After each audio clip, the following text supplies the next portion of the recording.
বিসমিল্লাহির রহমানির রহিম। প্রিয় দেশবাসী, আসসালামু আলাইকুম ওয়া রাহমাতুল্লাহি ওয়া বারাকাতুহু। পৃথিবীর যে যে প্রান্তে আছেন সবাইকে শুভেচ্ছা, অভিনন্দন। দ্রুত লাইভটি শেয়ার করে দিবেন। আমরা খুব সংক্ষিপ্ত সময়ে একটা বিষয় নিয়ে আলোচনা করতে চাই, যে বিষয়টি আমাদের সকলের আলোচনার ভিতরে থাকা উচিত। যদি আমরা আলোচনায় না করি তাহলে আমাদের মধ্যে অনেকের ধারণাগত জায়গা থেকে ভুলভ্রান্তির সংখ্যা বেশি এসে যাবে। আমরা বেশ সাম্প্রতিক সময়ে বাংলাদেশের এই অবৈধ ফ্যাসিবাদ সরকারের বিরুদ্ধে যারাই কথা বলবেন, যারাই কথা বলছেন, আমরা সবার প্রতি রেসপেক্ট করি, সম্মান করি। এই জায়গায় কারো প্রতি কোনো ধরনের বিষোদ্গার, কারো প্রতি কোনো ধরনের অন্যায় আচরণ বা অন্যায় বক্তব্য দেওয়ার ইচ্ছা আমি ব্যক্তিগতভাবে পোষণ করি না, বা এটাকে আমি মনেও করি না যে এটা হওয়া উচিত। বাংলাদেশের এই ফ্যাসিবাদের বিরুদ্ধে যখন ঐক্যটা আরো বেশি বড় সড়ো আকারে হওয়া উচিত, তখন আমার কাছে মনে হচ্ছে কারো না কারো ফান্দে পড়ে কেউ না কেউ কোনো একটা এজেন্ডার মধ্যে নিজেদেরকে ইতিমধ্যেই ঢুকিয়ে ফেলেছেন, যেটা হয়তো তিনি জানেন না। এখনো এতটুকু ভদ্র ভাষায় বলছি, যেটা হয়তো তিনি জানেন না, অথবা জেনে শুনেই কোনো মহাপরিকল্পনার অংশ হিসেবে এই কাজগুলো করছেন। আপনাকে একটা কথা বলি যে বাংলাদেশের রাজনীতিতে আপনার কাছে আমার কাছে সবচেয়ে বড় টার্গেটের বিষয়টা কি? এই ফেসিবাদের হাত থেকে দেশকে রক্ষার জন্য আপনার প্রথম একটা কোশ্চেন যদি করা হয়, যে আপনাকে বলা হচ্ছে যে এখন বাংলাদেশের মূল সমস্যা কি, বিদ্যুৎ, পানি, হিন্দু মুসলিম দাঙ্গা, আপনার পূজা, ঈদ, কোরবানি, নাকি অন্য কোনো ইস্যু, নাকি শেখ হাসিনার আওয়ামী লীগ? যদি কোশ্চেনের আনসারটা আপনার কাছে ঠিক হয় যে এই দেশের মূল সমস্যা ফেসিবাদ এবং শেখ হাসিনার আওয়ামী লীগ, তাহলে আপনার সকল কর্মকাণ্ড হবে এটাকে ভিত্তি করে, এটাকে কার্যক্রমকে হাতে নিয়েই। আপনারা জানেন একটি দেশ কখনো একজন নেতার উপর ভিত্তি করে কোনোদিন চলতে পারে না। একটা দেশ কখনো একটি মানুষের উপরে ভিত্তি করে চলতে পারে না। একটা সোসাইটিকে বিভিন্ন কালারের মানুষ থাকবে, বিভিন্ন ধর্মের, বিভিন্ন গোষ্ঠীর মানুষ থাকবে। এই মানুষগুলোকে নিয়ে আপনার পরিকল্পনা হতে হবে, কাজের ধরন হতে হবে সবাইকে নিয়ে। আমি একা হাজী সাহেব সেজে গেলাম, আমি প্রতিদিন আজকে আপনার বিরুদ্ধে ভিডিও বানালাম, কালকে অমুকের বিরুদ্ধে ভিডিও বানালাম, পরশু অমুকের বিরুদ্ধে ভিডিও বানালাম। এই ধরনের ভিডিও বানাতে বানাতে আমি আমাকে বিশ্ববিখ্যাত একজন বানালাম, কিন্তু আলটিমেটলি আমি কাকে নিয়ে যুদ্ধের ময়দানে কাজ করব? আমার বন্ধুকে। আমি বেশ কয়েক মাস যাবৎ ফলো করছি আমাদের, আপনারা নিশ্চয়ই জানেন যে বাংলাদেশের বেশ কিছু ইউটিউবে যারা কাজ করেন, কন্টেন্ট ক্রিয়েট করেন, আমার মনে হচ্ছে যে এই ইউটিউবের কাজ এবং কন্টেন্ট ক্রিয়েটের মধ্যে কিছু ধরন চেঞ্জ হয়ে গিয়েছে। মানে ধরনটা হওয়ার কথা শেখ হাসিনা, ধরনটা হওয়ার কথা আওয়ামী লীগের ভোট চুরি, আওয়ামী লীগের দালালি, কিন্তু ধরনটা কেন জানি সামহাও উঠে গিয়ে লেগে যাচ্ছে এখন আপনি আপনার পন্থী মানুষদের পিছনে লাগিয়ে দিচ্ছেন। অথবা এটাও হতে পারে যে আদতে আপনি আপনার এই মানুষদের পন্থী হয়তো নাও হতে পারেন, ভিতরটা ভিন্ন থাকতে পারে। আমি এই ব্যাপারে স্পষ্ট কিছু বলতে এজন্য পারবো না, যেহেতু মানুষের অন্তর আল্লাহ তাআলা ছাড়া কেউ জানেন না, অন্তর্যামী তিনি। কিন্তু আমার কাছে মনে হচ্ছে, যেমন আপনি দেখেন রাজনীতি কি এত সহজ একটা জিনিস? ভিপি নূর কিংবা রাশেদরা বাংলাদেশের রাজনীতিতে এসেছে, কারো কাছ থেকে তো মানে কি বলে ওটাকে, ভিক্ষাবৃত্তি নিয়ে রাজনীতিতে আসে নাই। এই ভদ্রলোকেরা কোটা বিরোধী আন্দোলন করে বাংলাদেশের সফলতার জায়গা তৈরি করে নিয়েছে। এই ভদ্রলোকেরা সমস্ত ক্ষমতা, মানে কি বলে, বন্দুকের নলের সামনে দাঁড়িয়ে ঢাকা বিশ্ববিদ্যালয় নিজেকে প্রতিষ্ঠিত করতে সক্ষম হয়েছে। ঢাকা বিশ্ববিদ্যালয় নির্বাচনে নিজে সেখানে জয়যুক্ত হয়ে প্রমাণ করেছে যে এই সকল কিছুর ঊর্ধ্বেও তারা যে জনগণের জন্য, ছাত্রের জন্য কাজ করেছে, সেই কাজটি করে ভিপি নূর আজকের সুপ্রতিষ্ঠিত হয়েছে, কিংবা তাদের জায়গা তৈরি করে দিয়েছে। আজকের সেই ভিপি নূরেরা, সেই রাশেদরা বাংলাদেশের মানুষের জন্য রাজপথে থেকে আন্দোলন করছে। এই রাশেদ সাহেবই যদি কোনো একটি মানে বক্তব্য কোনো জায়গায় দেয়, যেই বক্তব্যটা মনে হবে দেশ বিরোধী, অবশ্যই আমরা তার প্রতিবাদ করতে কোনো দোষের কিছু নেই। এই নূর সাহেব কোনো বক্তব্য যদি খারাপ দেয়, তার প্রতিবাদ করতে আমাদের কোনো দোষের কিছু নেই। কিন্তু এটা ভাবতে হবে যে যখন আন্দোলন সংগ্রামকে মানে ঐক্যবদ্ধভাবে এগিয়ে নিতে হবে, তখন তাদের পিছনে আমি আওয়ামী লীগ যেভাবে লাগিয়ে দিচ্ছে, আওয়ামী লীগ যেটা এস্টাবলিশ করতে চাচ্ছে সেইটাই আমি এস্টাবলিশ করে দিলাম, তাহলে প্রমাণ হয় আমি প্রকৃত অর্থে এই রাশেদ কিংবা ভিপি নূরদের প্রকৃত বন্ধু নয়, কিংবা তাদের মাধ্যমে যে ঐক্যবদ্ধ একটি সংগ্রাম চালিয়ে নেওয়া উচিত সেটা আমি মন থেকে চাই না। কারণ আমি মূলত সরকারের পারপাস সার্ভ করছি। এটা বুঝতে আর কোনো অপেক্ষা থাকতে হবে না। ভিপি নূরকে বাংলাদেশের আমি বারবার চ্যালেঞ্জ করে বলেছি, মেহেদী সাফাদি ইস্যু ক্রিয়েট করেছে কে? এই ফেসিবাদী শেখ হাসিনা করেছে। এখন আপনার কাছে আমি বলতে পারি, যদি মেহেদী সাফাদির সাথে ভিপি নূরের বৈঠকও হয়ে থাকে, সেই বৈঠকের তাৎপর্য আর শেখ হাসিনা পাসপোর্টে যে ইসরায়েল শব্দ উঠিয়ে নিয়েছে, তুলিয়ে নিয়েছে, তার তাৎপর্য আপনাকে বিশ্লেষণ করতে হবে। একদিকে প্যালেস্টাইনের পক্ষে মিছিল দেয়, অন্যদিকে ইসরায়েল থেকে মেশিন এনে বাংলাদেশের মানুষের ভোটাধিকার হরণ, আপনার পার্সোনাল লাইফ স্টাইল হরণ, সবকিছু ধ্বংস করছে শেখ হাসিনা। তাহলে আপনি কি ওই মিছিল বিশ্বাস করবেন, না তলে তলে তার সাথে শেখ হাসিনার যে এগ্রিমেন্ট হয়েছে সেটা আপনি বিশ্বাস করবেন? আপনি দেখেন, বাংলাদেশে গত কয়েক মাস আগে বিমান এসে নেমে গেল বাংলাদেশে। কার নির্দেশনায় এই বিমান ইসরায়েল থেকে এসেছে? আপনি কি সেই প্রশ্ন করেছেন? নাকি সাদ্দামের মিছিল দেখে আপনি আত্মহারা হয়ে যাবেন আর ভাববেন এই তো শেখ হাসিনা, ইসলামবাদ জিন্দাবাদ, এর চেয়ে আর পরহেজগার আল্লাহওয়ালা মানুষ হতে পারে না। আমাদেরকে মূল টার্গেট থেকে কেন জানি বার খসিয়ে নেওয়া হচ্ছে। বাংলাদেশের কোন রাজনীতিবিদের চরিত্র এই আদর্শের হতে পারে না, কিংবা কোন সত্যিকার দেশপ্রেমিকের চরিত্র এভাবে হতে পারে না যে আমি আমার মূল উদ্দেশ্যকে হারিয়ে ফেলবো। একটা ছোট্ট উদাহরণ দিয়ে যদি আপনাদেরকে বুঝাই, যেমন স্বাধীনতা যুদ্ধের সময় আমরা যুদ্ধ করেছি একটি দেশকে টার্গেট নিয়ে, দেশকে পাকিস্তান।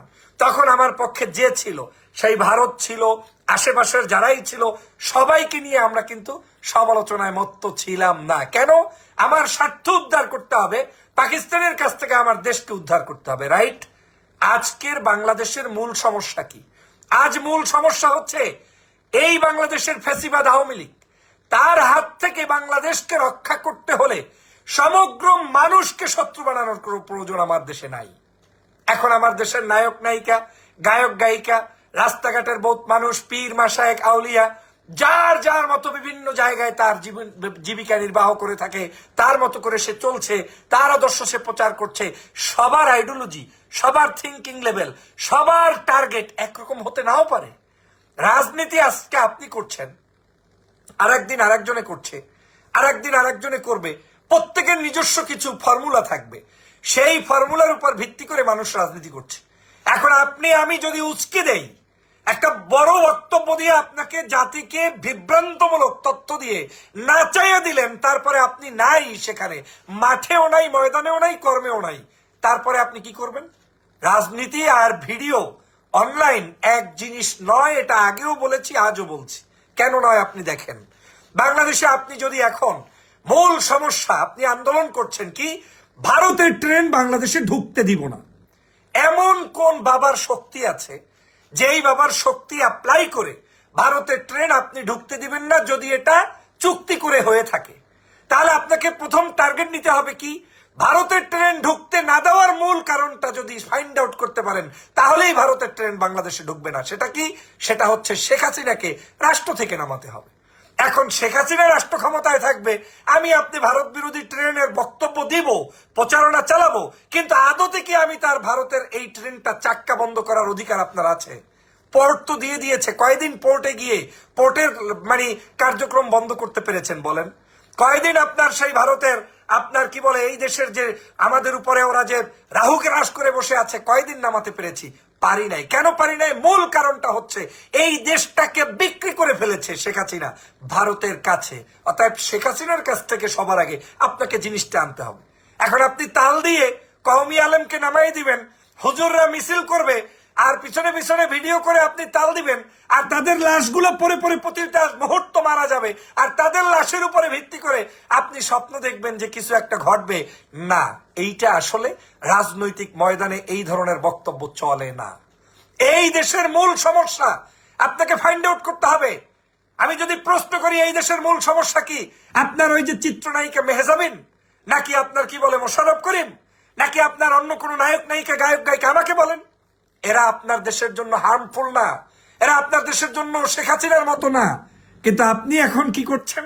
কেন তুমি অমুক জায়গায় অভিনয় করো, তোমাকে নিয়ে আমি দাঁত ফেলে দেব, তোমাকে আমি শেষ করে দেব, তোমাকে তার মতো 1000 নায়ক নায়িকা আপনি শেষ করে প্রতিদিন শত শত ভিডিও ক্রিয়েট করলে বাংলাদেশের কি আসে যায়? কিচ্ছু হবে না, কোনো পরিবর্তনের নমুনা এদেশে হবে না। আপনি ভিপি নূর রাশেদ দেশ নায়ক নয়, দেশের মানুষ নয়, অথচ এই মানুষগুলো রাজপথে মায়ের খেতে খেতে চ্যাপ্টা হয়ে গিয়েছে। আপনি আমি তো ভালো আছি। তাহলে সেই ভিপিনুর রাশেদদের বিরুদ্ধে কথা বলতে গিয়ে, কলম ধরতে গিয়ে একটা মুহূর্ত কি ভাবলেন না যে আপনি কি করছেন? আমার তো সন্দেহ হচ্ছে, আমি সবসময় ট্রু থিংস বলতে পছন্দ করি বিধায় কে এই বক্তব্যে খুশি হবে কিংবা বেজার হবে সেটা মাথায় নিয়ে আমি কখনো কথা বলি না। রাশেদ নূররা আমার দলের কেউ নয়, রাশেদ নূরদের সাথে আমার জীবনে কোনোদিন সাক্ষাৎ হয় নাই। কিন্তু কেন বলছি, আমার কাছে মনে হচ্ছে এই মানুষগুলো আজকের বাংলাদেশের মানুষের জন্য, দেশের জন্য, জনগণের জন্য কাজ করছে, কথা বলছে, কিন্তু সেই মানুষগুলোকে আজকের বিতর্কিত করতে কারো এজেন্ডা বাস্তবায়নে মাঠে নামা হচ্ছে কিনা এটা ভেবে দেখা দরকার। আমাদেরকে এটা ভেবে দেখা দরকার যে এই মানুষগুলোর জন্য আজকের এই বাংলাদেশে আমরা আজকের এই যারা এই ধরনের অপতৎপরতা করছেন তাদের বিরুদ্ধে আমার মনে হয় যে এখানে আমাদেরকে আরেকটু সতর্ক হতে হবে, সবাইকে আরেকটু সতর্ক হয়ে নামতে হবে মাঠে, সবাইকে আরেকটু সতর্ক ভূমিকা পালন করতে হবে। প্রিয় বন্ধুরা আমার, আমি যে কারণে বলছি আজকের এই বক্তব্য সেটা হচ্ছে এই জায়গায় আপনারা নিশ্চয়ই জানেন যে বাংলাদেশের এখন মূল সমস্যা হচ্ছে এই ফ্যাসিবাদের বিরুদ্ধে কথা বলা। বাংলাদেশের এখন মূল সমস্যা হচ্ছে ফ্যাসিবাদের বিরুদ্ধে আন্দোলন করা। বাংলাদেশের এখন মূল সমস্যা হচ্ছে শেখ হাসিনাকে ক্ষমতা থেকে নামানো। অতএব আমাদের সেই জায়গায়, সেই টার্গেটে আমাদের কাজ করা উচিত বলে আমি মনে করি। কিন্তু যদি আমরা সেটা করতে ব্যর্থ হই তাহলে বুঝতে হবে আমাদের এই দেশ, আমাদের এই দেশের স্বাধীনতা হারিয়ে যাবে। আমি কেন আজকের এই ভিডিওটা করছি, আমার ব্যক্তিগতভাবে কারো উপরে কোনো দোষারোপ নেই, রাগ নেই, ক্ষোভ নেই, কষ্ট নেই। সত্যিকার অর্থে আমি বলছি, কারো উপরে আমার ক্ষোভ নেই, কারণ আমি মনে করি সকলের কাজই আমাদের দরকার। আমি মনে করি বাংলাদেশের সমগ্র মানুষের মুক্তির জন্য সবাইকে নিয়ে কাজ করা দরকার। কিন্তু এই মানুষের মুক্তির জন্য যদি আমরা সবাইকে নিয়ে কাজ করতে চাই তাহলে আমাদেরকে আরো উদার হতে হবে, ইন্টেলেকচুয়াল জায়গায় কাজ করতে হবে। একদিন ফেস দ্য পিপল খারাপ, সাগর সাহেব খারাপ, আর একদিন অমুক সাহেব খারাপ, আর একদিন তমুক সাহেব খারাপ, আর একদিন মানে অমুক নায়ক খারাপ, নায়িকা খারাপ। রাজনীতি করতে আসলে তো কে খারাপ কে ভালো এটা নিয়ে আপনি প্রতিদিন প্রতিটা মুহূর্ত লেগে থাকলে হবে না, বরঞ্চ এই সকল মানুষকে নিয়ে রাজনৈতিক ময়দানে আমাদের একযোগে কাজ করতে হবে এবং সেই কাজটা হতে হবে শেখ হাসিনার বিরুদ্ধে। আমি এই কথাগুলো আবেগতাড়িত বলছি না, আমি চ্যালেঞ্জ নিয়ে বলছি। বাংলাদেশের সাথে শেখ হাসিনার যতগুলো গোপন বৈঠক হয়েছে, এই শেখ হাসিনা আজকের ভারতের সাথে যতগুলো গোপন বৈঠক হয়েছে, প্রমাণ করে দেখান এই গোপন বৈঠকগুলোর একটা জায়গায় আপনি প্রমাণ করতে পারবেন না যে এই বৈঠকগুলোর যা যা সিদ্ধান্ত হয়েছে তার কোনোটাই আপনারা এখন পর্যন্ত বাংলাদেশে বাস্তবায়ন করতে পেরেছেন। দেখেন তারা যা যা বৈঠক করেছে ওই বৈঠকগুলো কিন্তু তারা তাদের মতো করে ফেলতেছে, তাদের মতো তারা সেখানে তাদের স্বার্থ উদ্ধার করতেছে। বাংলাদেশের মানুষ কিন্তু সেখানে আজকের কিছুই করতে পারছেন না। কারণটা কি? কারণ হচ্ছে এদেশের প্রশাসন, এদেশের পুলিশ, এদেশের বিভিন্ন সংস্থা, এদেশের মানুষগুলো সবগুলো মিলে আজকের এই অপকৌশলগুলোর সাথে সঙ্গী হয়ে কাজ করছে। আজকের এই অপকৌশলগুলোর সাথে সঙ্গী হয়ে কাজ করার কারণেই বাংলাদেশের মানুষের আজকের এই দুর্যোগ দুর্দশা চলমান রয়েছে। প্রিয় বন্ধুরা আমার, আজকে সেজন্য আপনাদেরকে বলছি যে আজকের এই বাংলাদেশের এই কঠিনতম পরিস্থিতির জন্য মূল দায়ী হচ্ছে ফ্যাসিবাদের এই শেখ হাসিনা, এখানে আর কেউ না। আপনি বেনজিরকে নিয়ে কথা বললেন, ছাগলকাণ্ড নিয়ে কথা বললেন, দেখেন বাংলাদেশের মিডিয়াগুলো কত মিথ্যুক। গত 2-3 দিন আগেও আপনি প্রচার করেছেন, আমরা করেছি, কি বলেছি? মাথা নেড়া করে চলে গিয়েছে কে? আপনার এই ছাগলকাণ্ডের একজন অফিসার। আজকে আবার কি দেখলেন 2 দিন আগে, গতকাল কি না, উনি এখনো মাথা নেড়া করে যায় নাই, উনি বাংলাদেশেই অবস্থান করছে। দেখেন পত্রিকাগুলোকে মিথ্যা সাজিয়ে দিয়ে তথ্য প্রচার করতে বলা হয় যে এগুলো বলো, জনগণ এগুলো নিয়ে ব্যস্ত থাকবে আর আপনি এখানে বসেই করবেন। আপনি যদি এতই ইমানদার হয়ে থাকেন, আপনি যদি এতই হয়ে যান, তাহলে এই মুসলমানদের কষ্ট দুর্দশা আপনি বুঝতে পারেন, তাহলে এই মুসলমানদের কষ্ট দুর্দশার মূল জায়গাটায় আপনাকে আসতে হবে যে বাংলাদেশের মূল সমস্যাটা কোথায় সেটা নিয়ে আলোচনা করতে হবে। আজ আমি বলছি না যে একজন মানুষ আমার দলের না হলে, আমার মতের না হলে তিনি দেশ নিয়ে ভাবতে পারেন না। তিনি অবশ্যই দেশ নিয়ে কথা বলবেন, মানুষ নিয়ে কথা বলবেন, জনগণকে উদ্বুদ্ধ করবেন, সে নিয়ে আমার কোনো বক্তব্য নেই। কিন্তু আমার বক্তব্য হচ্ছে আপনার বক্তব্য আর আওয়ামী লীগের বক্তব্য যদি একই চরিত্রে হয়, তাহলে বুঝতে হবে আপনি আওয়ামী লীগের হয়ে কোনো না কোনো উপায়ে কাজ করছেন। বাংলাদেশে আপনি যুদ্ধ করবেন German, Europe, America, Canada, London বসে বসে। বাংলাদেশের মানুষগুলো রাজপথে নেমে নেমে যাদের নেতৃত্বে কাজ করছে তাদের মধ্যে একটা ভাগ হচ্ছে এই ভিপি নূর কিংবা রাশেদ। আপনি তাদেরকে বিতর্কিত করে দিয়ে কাকে দিয়ে আপনি বাংলাদেশের স্বাধীনতা ভোট যুদ্ধ অংশগ্রহণ করাবেন বলেন? নাই। আপনি শেখ হাসিনা, এখন তো উদাহরণটা এরকম হতে পারে যে অনেক ভালো ভালো ওয়াজ নসিহত অনেকেই করে, শেখ হাসিনা তো প্রতিদিনই করে। 560টা মসজিদ করছে, কওমি মাদ্রাসার সার্টিফিকেট দিছে, বাংলাদেশের বহু কিছু করে ফেলছে। এখন আপনি যদি বিশ্বাস করেন এই দেওয়া এইটা হচ্ছে শেখ হাসিনার ইমানদারি, তাহলে বুঝতে হবে আপনার মাথায় অনেক বড় সমস্যা আছে। কারণ শেখ হাসিনার এটা হচ্ছে আইওয়াশ, সামনে দেখানো হচ্ছে, ভিতরে ভিতরে ভিন্ন উদ্দেশ্যে কাজ করানো হচ্ছে। বাংলাদেশ জাতীয়তাবাদী দল বিরোধী মতের মানুষদের আন্দোলনের মূল থিমটাকে কনভার্ট করা যাতে না হয়, এদেশের মানুষকে নিয়ে এমন পরিস্থিতির তৈরি করা যাতে না হয় যাতে গণ আন্দোলনটা একটি রক্ষণশীল গোষ্ঠীর আন্দোলনে পরিণত না হয়। এই বাংলাদেশের মানুষের বিজয় করতে হলে, এই বাংলাদেশের মানুষের মুক্তি করতে হলে এই আন্দোলনটা সকল গণ মানুষের আন্দোলনে রূপ দিতে হবে। আজকে আমি বলছি যে কোন কোন পদ্ধতিতে এদেশে এদেরকে বন্ধ করতে হবে সব জানা আছে। কি কি জানা আছে বলেন? আপনি কি এখানে এসে রেল লাইনের নিচতলায় আপনি কি বলে ওটাকে গাছ পুড়িয়ে দিয়ে তারপরে বন্ধ করতে পারবেন? আপনি কি এখানে ভাঙচুর করার জন্য হুমকি দিচ্ছেন? আর হুমকি দিলেই বাকি আপনি ভাঙচুর করালেন, কিন্তু ভাঙচুর করবে যারা তারা মারা যাবে। আপনি একটা ভিডিও করে দিলেন, লাভটা কি হলো? লাভ তখনই হবে যখন শেখ হাসিনার পতন নিশ্চিত করা যাবে। আমি এই কথাটাই বারবার বলি। অতএব শেখ হাসিনার পতন নিশ্চিত করতে আপনাকে ঐক্যবদ্ধ থাকতে হবে। আপনার ভিডিওর কন্টেন্ট, আপনার বক্তব্য, আপনার সবকিছু হতে হবে এক কেন্দ্রিক। সেটা হচ্ছে ফ্যাসিবাদের হাত থেকে বাংলার মানুষকে মুক্তি, শেখ হাসিনার হাত থেকে বাংলার মানুষকে মুক্তি। আর সেই মুক্তির জন্য ভোট চোরের বিরুদ্ধে আপনার কথা বলতে হবে। কথা যেহেতু বলতেই চান, জায়গা মতো বলেন। সুন্দর সুন্দর সাজিয়ে বলে দিলাম আর জাতিকে বিভ্রান্ত করে ফেললাম, সেই জাতীয় কথায় অন্তত আমি ভুলি না। আমার রঙও হতে পারে, আমি কাউকে সরাসরি ব্লেমও করতে চাই না। আমি অনেক সময় এই কথাগুলো ইশারা ইঙ্গিতে বলার পিছনে অন্যতম কারণ হচ্ছে আমি দেখি, অবজার্ভ করি এবং বুঝি যে এই মুহূর্তে এটা না করে এটা করা উচিত। আমি গতকালকে একটি লেখা লিখেছি যে বাংলাদেশের বিএনপিকে এই মুহূর্তে দরকার ইসলামপন্থী নাগরিকদের সাথে প্রকাশ্যে ঐক্য। কে খুশি হইলো কে বেজার হইলো কিচ্ছু আসে যায় না, কারণ আমি জানি যে একটি চেতনা, একটি দলের কার্যক্রম আপনি ঐক্য করবেন না, তাদেরকে ডাকবেনও না, আর পিছনে বসে বসে মনে মনে ভাববেন যে আন্দোলন সফল হয়ে যাবে, মোটেও না। কারণ কোন দলই আপনার অপেক্ষায় বসে থাকবে না। এই চরমনায়ের দল, এই জামাত ইসলাম, এরা কি আপনার জন্য কিয়ামত পর্যন্ত বসে থাকবে নাকি? কোনো না কোনো কারণে যদি তারা মনে করে যে আমার দলকে টিকাতে হলে দেশের মানুষের এই মুহূর্তে রাজনৈতিক স্ট্র্যাটেজি পরিবর্তন করতে হবে, করে বসলে তখন বিএনপি একা হয়ে যাবেন। অতএব শত্রুরা আপনাকে বুদ্ধি দিবে যে আপনি অমুকের সাথে সম্পর্ক রাখেন, ভারত বেজার হবে, অমুক করবে তমুক করবে। এই বুদ্ধিতে পড়া যাবে না। আপনার বুদ্ধি আপনার নিজের খাটিয়ে নামতে হবে যে না, আমার সহপাঠীদেরকে সাথে নিয়ে আন্দোলন করতে হবে। এই বিএনপির উচিত হবে ভিপি নূর, রাশেদ এবং এই আওয়ামী বিরোধী সকল যারাই রয়েছে তাদের সবাইকে নিয়ে একসাথে মাঠে ময়দানে কাজ করা। সে কথাটা আমি বলেছি। এই যারা কন্টেন্ট ক্রিয়েট করছেন, ইউটিউবে বক্তব্য দিচ্ছেন, আপনার মূল এজেন্ডা ঠিক করে তারপরে আপনাকে কন্টেন্ট ক্রিয়েট করে মানুষের কাছে আপনার মেসেজটা পৌঁছে দিতে হবে। কিন্তু এখন আমার খুব দুঃখ লাগে, আমি জানি আমার এই বক্তব্যের পরে অনেকের একটু বুঝতে সময় লাগবে, কিন্তু এটা বোঝা উচিত, সময় নিয়েই বোঝা উচিত দেশ যাচ্ছে কোথায় আর আমাদের বক্তব্য এবং কন্টেন্ট ক্রিয়েট গুলো হচ্ছে কোন জায়গায়। আমি মনে করি ডিবেটের জায়গা চলে এসেছে। আপনি ডিবেট করেন। ভিপি নূরের যদি এই যে মেহেদী সাফাদের সাথে সাক্ষাৎ, এই সাক্ষাৎটা তো এমনও হতে পারে, যদি যারা সমালোচনা করে যে সাক্ষাৎ হয়েই গিয়েছে, ভালো কথা, তো হলেও আমি তাতে কিচ্ছু মনে করি না। কেন করি না? একটু আগেই বলেছি যে ভিপি নূর সাক্ষাৎ করে কিছুই অর্জন করতে পারলো না। আর শেখ হাসিনা তো ওই মানে কি বলে ইসরায়েলের এজেন্ট হিসেবে সমস্ত দেশটাকে বিক্রি করেছে। আপনি গতকালকে নিউজ দেখেন নাই? ভারত সরাসরি অস্ত্র দিয়ে তারপরে ইসরায়েলের পাশে সাহায্য করছে প্যালেস্টাইনের বিরুদ্ধে। তাহলে ভারত সবচেয়ে কার কাছের বন্ধু? শেখ হাসিনার বন্ধু। এখন মুখে বলছে আমরা প্যালেস্টাইনকে সাহায্য করি। কেন বলছে জানেন? অর্থ হচ্ছে এই দেশের মানুষকে বোকা বানানো, চোদু বানানো।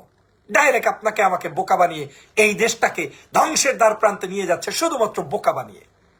আজ সেই বোকার স্বর্গে আমরা বসবাস করছি। একজন একটা স্ট্যাটাস দিয়ে যদি আপনাকে নাচিয়ে দেয়, মানে মনে হলো জানো যে স্ট্যাটাসটা আমার পক্ষে চলে আসলো, আসলে তা নয়।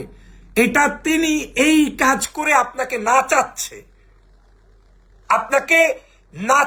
আপনাকে সাময়িক কিছু উত্তেজনা সৃষ্টি করে দিয়ে একটা ভাইবের মধ্যে আপনাকে তৈরি করে আপনাকে ঢুকিয়ে রাখছে, যাতে করে শেখ হাসিনার মূল এজেন্ডাটা এখান থেকে বিতাড়িত হয়ে যায়। চুরি, ডাকাতি, হত্যা, সন্ত্রাসী এগুলো যাতে আপনারই হয়ে যায়।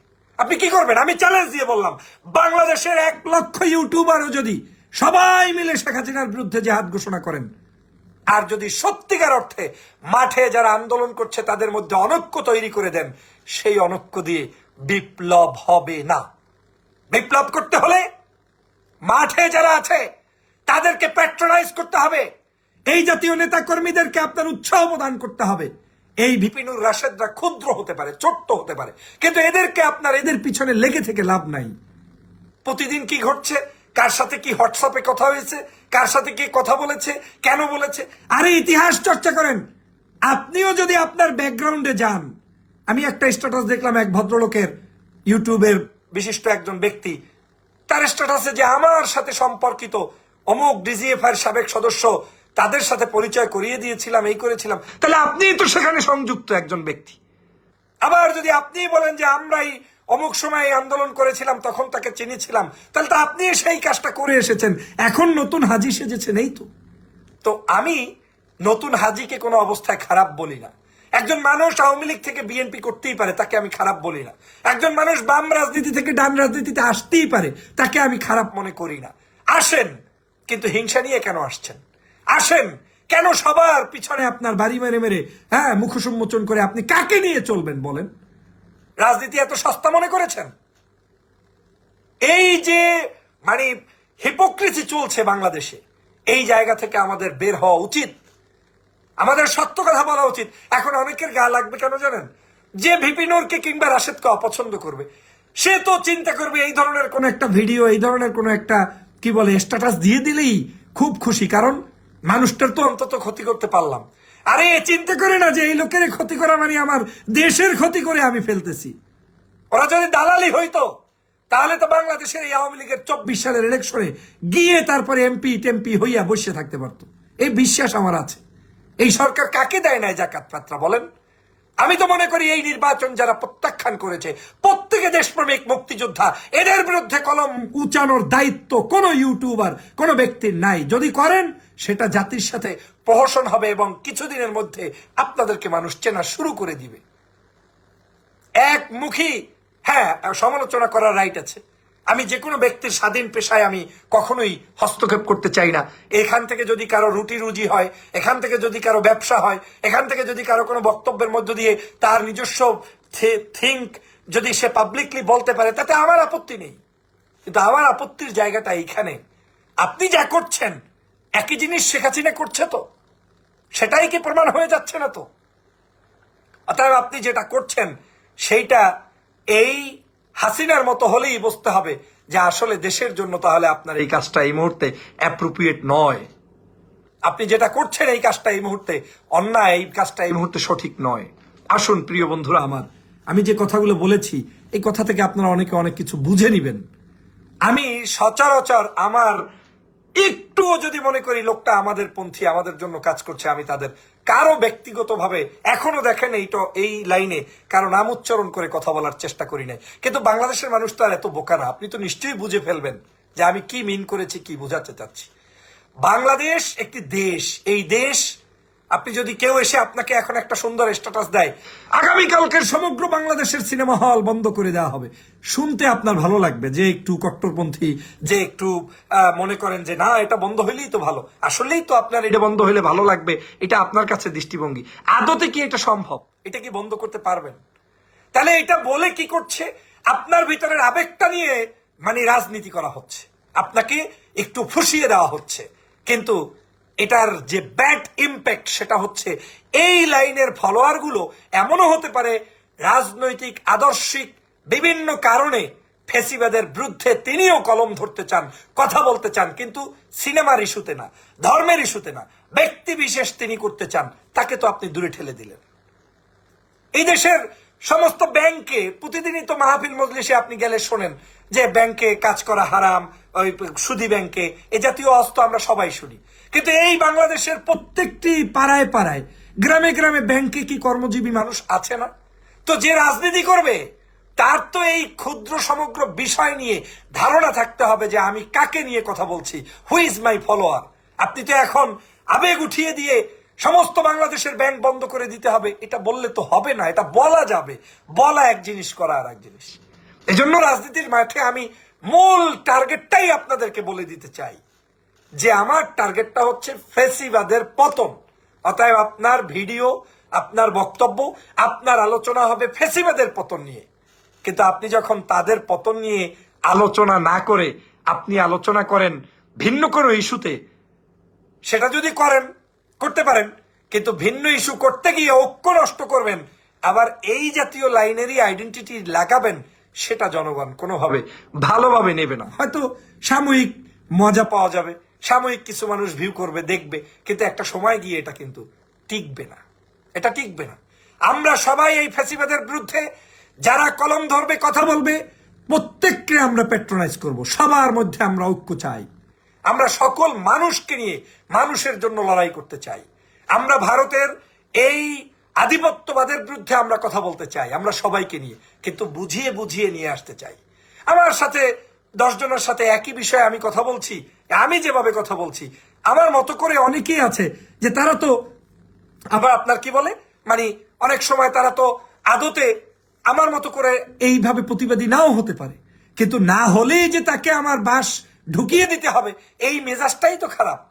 ওই লোকটা চেষ্টা করছে তার জায়গা থেকে, হয়তো আপনার মতো করছে না। আপনি তো রাজপ্রসাদে থেকে একটা কথা আমি একটা বলে দিলাম, বলতে পারলাম, কিন্তু যে মানুষটা গ্রাউন্ডে থেকে কাজ করছে তিনিও একজন যোদ্ধা, এবং তিনি সবচেয়ে বড় যোদ্ধা। তিনি, তাকে বিতর্কিত করে আপনি ঠেলে দিয়ে লাভটা কি? আমি গণ অধিকার পরিষদ যখন ভেঙে যায় তখনও বেশ কিছু কথা বলেছিলাম, আজ এগুলো প্রমাণিত সত্য হচ্ছে। আমি এ নিয়ে নতুন বিতর্ক করতে চাই না, কিন্তু বাস্তবতা বুঝতে হবে। ভিপি নূর রাশেদরা তাদের একটি আদর্শের উপর ভিত্তি করে জনগণ তাদেরকে পছন্দ করেছিল এবং এখনো করে, কিন্তু এই আদর্শটা যাতে বিগ প্ল্যাটফর্মে রূপান্তরিত হতে না পারে, ভালো না করতে পারে, সেজন্য কিছু দুষ্ট চক্র, যারা রাজনীতি বিদ্বেষী, যারা দেশের মানুষের মুক্তি চায় না, তারা তাদেরকে দমাতে চেয়েছে মাত্র। এই দমিয়ে রেখে রাজনীতি হয় না। রাজনীতি উদার হতে হবে, বড় মন নিয়ে নামতে হবে, সবাইকে কাছে টানতে হবে। এই ভিপি নূরের, এই রাশেদ সাহেবরাই যখন চরমনাইয়ের পীরের বিরুদ্ধে কে জানি কথা বলেছিল, আমি তখন রাশেদ সাহেবের বিরুদ্ধে বক্তব্য দিয়েছিলাম। যদিও রাশেদ সাহেব অতটা অ্যাগ্রেসিভ ছিলেন না, ওনাদের আর একজন তারেক নাকি নাম তিনি ছিলেন, আমি কিন্তু তখন স্পষ্ট বিরোধিতা করেছিলাম যে এই দেশে এটা বলেন না, এটা লাভ নাই। আর আমার কথাই সত্য হয়েছে। তারা চ্যালেঞ্জ দিয়েছিল, তারা দালালি করে আওয়ামী লীগের নির্বাচনে যাবে, আমি বলেছিলাম এইবার যাবে না। বাস্তব সত্য, চরমনাই যায় নাই, জামাত যায় নাই। অর্থাৎ তাদেরকে শত্রু বানিয়ে লাভটা কোথায়? শত্রু নয়, মিত্র বানাতে হবে, তাদেরকে কাছে নিয়ে আসতে হবে। আজও ওই একই কারণেই আমি ভিপি নূর কিংবা রাশেদের পক্ষে কথা বলছি। কেন? আমি মনে করছি তাদেরকে যারা কিক মেরে ফেলে দিতে চায়, নিচে নামাতে চায়, তাদের উদ্দেশ্য মূলত খারাপ। এখানে তারা মূলত ভালো উদ্দেশ্য নিয়ে তাদেরকে ফালাতে আসে নাই। যুদ্ধের ময়দানে কেউ কাউকে ফালায় না। যুদ্ধের ময়দানে যাকে আমি টার্গেট নিয়েছি তাকে আপনি ফালাবেন, এর বাহিরে কেউ আপনার শত্রু নয়। যুদ্ধ করার সময় যে আপনার পাশে আসবে তাকেই আপনি আলিঙ্গন করবেন, কেন তাকে আপনি ফেলে দিবেন? প্রত্যেকের নিজস্ব কিছু আইডেন্টিটি আছে, আইডিওলজি আছে, চিন্তা চেতনা আছে। আপনি হয়তো অ্যাগ্রেসিভ বক্তব্য রাখতে পছন্দ করেন, ভালো, কিন্তু বক্তব্যটা রাখতে রাখতে খালেদা জিয়ার বিরুদ্ধে বলবেন, আপনার তারেক রহমানের বিরুদ্ধে বলবেন। যখনই বলবেন বুঝতে হবে আপনি একটা আস্থা টাউট। আপনি কোনোভাবেই আপনি আপনার আদর্শের জায়গায়, আপনার বলা উচিত শেখ হাসিনার বিরুদ্ধে, বলা উচিত সজীবজের জয়ের বিরুদ্ধে, আপনি গিয়ে বলছেন খালেদা জিয়া তারেক রহমানের বিরুদ্ধে। তার মানে আপনি জানেনই না যে আপনার গোল কোথায়, ডেস্টিনেশন কোথায়। আপনার কথা বলা উচিত অন্যায়ের বিরুদ্ধে, কিন্তু এখন আপনি শেখ হাসিনার এই সকল অন্যায়, অবিচার, অত্যাচার, জুলুম, নির্যাতন না বলে আপনি এখন যদি মেহজাবিন নিয়ে পড়ে থাকেন, আর এক নায়িকে নিয়ে পড়ে থাকেন, ডু ইউ থিঙ্ক তারা very important for our country now? মোটেও না। এই জায়গাটা বুঝতে হবে। আমাদের এই রাশেদদের ত্যাগ, এখন এখন আমাকে বিতর্কিত করতে আপনি বলতে পারেন ফয়জুল পক্ষ নিলেন, মেহজাবিনের ফয়জুল পক্ষ নিলেন, রাশেদদের অমুকের না। এই বক্তব্যের মূল থিমটাই হচ্ছে, মূল এজেন্ডাটা আপনারা লুকাতে চাচ্ছেন। কেন সজীবজের জয়, কেন শেখ হাসিনা আপনার এই ছাগল কাণ্ডে হারিয়ে যাবে ভাবতে হবে। আপনি কি মনে করেন যে এই দেশের পত্রিকাগুলো একদিনে হাজী সাহেব হয়ে গেছে? বাংলাদেশের অনেকের মানে এই দেখে আমি নাচি, আমি হাসি, যা আমরা কোথায় যাচ্ছি। সব হচ্ছে মাস্টার প্ল্যান। সিরিজ আকারে নিউজ পত্রগুলো প্রকাশ করছে যাদের বিরুদ্ধে, this is name call politics. তারা প্রত্যেকটা রিপোর্ট করছে জেনে শুনে বুঝে, এবং তাদের মূল উদ্দেশ্য হচ্ছে এই ক্ষুদ্র বিষয়গুলোকে জাতির সামনে ওপেন আপ করে দিব, বৃহত্তর বিষয়গুলো লুকানো থাকবে। শেখ হাসিনার আসল পলিসি আপনি বুঝতে পারেন নাই। এরকম 2-4টা বেনজির চলে গেলে শেখ হাসিনার কিচ্ছু আসে যায় না। আমি আবারও বলছি, 100 বেনজির দুর্নীতিবাজও যদি বাংলাদেশ থেকে বিদায় হয়, শেখ হাসিনার বিদায় আপনি এইভাবে করতে পারবেন না। ওই বেনজিরের কথা বলে, ওই নাম কি জেনারেল আজিজের কথা বলে, আপনাকে শেখ হাসিনার কথা বলেই শেখ হাসিনাকে বিদায় করতে হবে। এই জনগণকে উদ্বুদ্ধ করতে হবে যে তুমি নাটক করো, সিনেমা করো, গান করো, ইসলাম করো, যাই করো, আমাদের দেশের মূল শত্রু শেখ হাসিনা, ওর হাত থেকে আগে উদ্ধার হও। আর এটা না বলে আপনি প্রত্যেকের নিজস্ব বিশ্বাসের উপরে আঘাত করে দিবেন, এটা তো এই দেশের জনগণ এত সস্তা মনে করিয়েন না। ভিউ আপনার আমারটা কোটি কোটি মানুষ দেখবে, কিন্তু বাস্তবতা তো কঠিন। কোথায় ছিলেন 28 অক্টোবর যখন লগে বৈঠা দিয়ে মানুষগুলোকে হত্যা করেছে?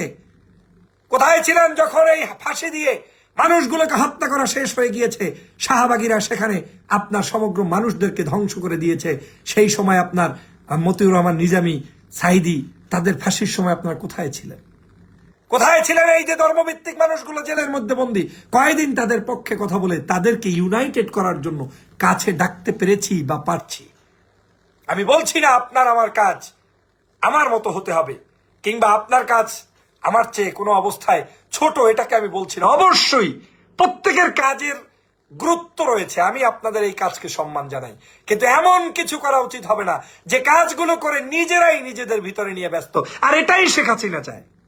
শেখ হাসিনা যেটা চায় ওটাই করছে। শেখ হাসিনা এখন চায় যে আপনি একটা ভিডিও করলে 2, 4, 5 লাখ 10 লাখ মানুষ দেখে, তো আপনাকে বিতর্কিত করার জন্য আপনার পিছনে এমন কিছু লোক লাগিয়ে দিয়ে দিয়েছে যে আপনি এমন কিছু ইস্যু নিয়ে কথা বলবেন, বলতে বলতে আপনিই শেষ হয়ে যাবেন। হয়েছে না? শেখেন। শেখ হাসিনাই তো ডেকে ডেকে রাজনীতি করিয়েছে। এই যে কি নাম, কয়েকদিন আগে এই যে বিএনপি থেকে বহিষ্কৃত, হ্যাঁ আপনার কি বলে, নারায়ণগঞ্জের যারা ছিলেন, বিএনপি নির্বাচন করেছে, তাদের একটা দল গঠন করে, হ্যাঁ, তৈমুর আলম খন্দকার। এই যে খন্দকারদের রাজনীতি দেখে শেখেন যে শেখ হাসিনা ডেকেছে, এরা তো একদম প্রধানমন্ত্রী, বিরোধী দলীয় নেতা পর্যন্ত হয়ে যাওয়া ধরছিল, কয়দিনের মধ্যে সব শেষ। তাহলে কি দেখলেন সেখান থেকে?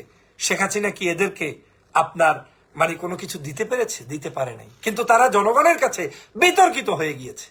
আপনাদেরকেও দেখতে মনে হবে এমন ভাবে কিছু কথা ভুলিয়ে ভালিয়ে বলাবে, বলতে বলতে বলতে বলতে একটা জায়গায় গিয়ে দেখবেন যে আপনার অস্তিত্ব, আপনার অবস্থানটা ধ্বংস করে দিবে।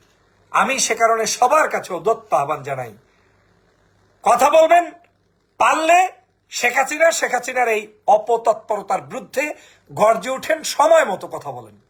এখন সময় ভারতীয় আধিপত্যবাদের বিরুদ্ধে কথা বলার। আপনি যতটুকু পারেন বলেন, আমি যতটুকু পারি বলি, আরেকজনে বলুক, সবার কাজটাকে সমন্বয় করে সামনে নিয়ে যান। কিন্তু অমুকে খারাপ আমি ভালো, ওই মিষ্টির দোকানে যাবেন না, আমার দোকানে আসুন, এই টেন্ডেন্সি পরিহার করতে হবে, না হয় যুদ্ধে জয় হতে পারবেন না। সে কারণেই আমি বলছি, ভিপি নূর রাশেদদের বিরুদ্ধে কলম ধরার সময় হয়নি, লেখা উচিত হয়নি। আর্টিকেল লিখে দিলেই সমাধান হয়ে যায় না, এভাবে করবেন না। কিংবা এইরকম আরো যারা কাজ করছে মাঠে ময়দানে, কারো বিরুদ্ধে আপনি লিখে লাভ নাই। শুধু শুধু লেখে লেখে আন্দোলনগুলোকে একেবারে বুমেরাং করে দিচ্ছেন কেন? আন্দোলনের মূল থিম ঠিক করেন। আমাদের ডেস্টিনেশন কি, আমাদের কাজ কি, আমাদের ভিশন কি, আমাদের মিশন কি, কোত্থেকে আমরা কাজটা শেষ করব, সেই জায়গায় আগে যেতে হবে। আর সেটা আমি যতটুকু বুঝতে পেরেছি, সেটা হচ্ছে বাংলাদেশে যদি সেই জায়গায় যেতে হয়, একমাত্র ফেসিবাদের বিরুদ্ধে কথা বলতে হবে। এদেশের মাদ্রাসায় নারী শিক্ষা, অমুক জায়গায় শিক্ষা সমস্যা, অমুক জায়গায় রাজনৈতিক সমস্যা, অমুক জায়গায় মানে মারামারি হয়েছে, পিটাপিটি হয়েছে, সব ঠিক আছে, কিন্তু এর একটাও সমাধান হবে না যদি শেখ হাসিনা ক্ষমতায় থাকে। আর এই সব ঠিক হয়ে যাবে যদি শেখ হাসিনা ক্ষমতা থেকে নেমে যায়। আসুন প্রিয় বন্ধুরা আমার, সেই কাজটি আমরা সবাই মিলে করি। যাদের উদ্দেশ্য নিয়ে আমি এই ভিডিওটি করেছি বা বক্তব্য দিয়েছি, আপনাদেরকে কষ্ট দেওয়া আমার উদ্দেশ্য নয়। আপনাদের বক্তব্য জনগণের জন্য অনেকাংশেই ব্যবহার হয় বলে আমি বিশ্বাস করি। জনগণ আপনাদেরকে পছন্দ করবে, স্বাভাবিক। কিন্তু কোনো অবস্থায় মনে রাখবেন, নিজেদের মধ্যে নিজেদের মানুষদেরকে শেষ করে দেওয়ার পায়তারা করবেন না। সবাই ভালো থাকবেন, সুস্থ থাকবেন। আমি গণ অধিকার পরিষদের এই ভিপি নূর রাশেদরা যতদিন দেশের পক্ষে থাকবে, মানবতার পক্ষে থাকবে, জনগণের পক্ষে থাকবে, ততদিন তাদের পক্ষেও বক্তব্য দিব, সে আমার দলের না হলেও। আর যদি এরা দেশের জন্য অমঙ্গল হয়, তাহলে আমরা তাদের পক্ষে থাকবো না। সেটা আবার আমার চরিত্র থেকেই আপনারা দেখতে পারবেন। অতএব আমি বলছি না আমার মতো আপনাকে হতে হবে, আমি বলছি আপনি আপনার মতো করেই ফ্যাসিবাদের বিরুদ্ধে লড়াই চালিয়ে যান। সবাইকে ধন্যবাদ। আল্লাহ হাফেজ। আসসালামু আলাইকুম।